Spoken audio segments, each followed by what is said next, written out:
د پی ټی ایم د مرکزی اعلامیه د شیډیول مطابق په 5 جنوري د جمعې په ورځ په 10 بجې د ونه په بازور کې د پښتون تحفظ موومنټ یوه غوټه احتجاجي جلسه کیږي چې په دا جلسه کې میش د پی ټی ایم د مشر منظور پښتین او ورسره د تحریک د ټوله قایدي ملګري د خلاصولو مطالبه کی او ورسره چې په پښتونخوا وطن او خاص کر په وزیرستان کې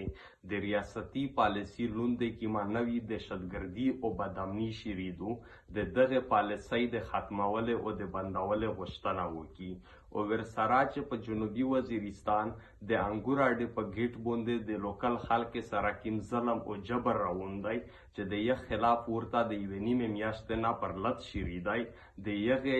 پر لت مطالبه د منلو مطالبه وکړي نو میش د وزیرستان د هر سوچ د خلک نه هغه کا قومي مشرون دي هغه کا علما دي هغه کا د سیاسي ګوندینه خلک دي میش دغه ټول نه مطالبه کی او غوښتنه کی چې په دا مزاحمتي جلسه کې د میش سره شرکت وکړي چې میش خپل ځانینه او خپل رتلین کې نسلینه مزید د دغه تذلیل نه بچ کی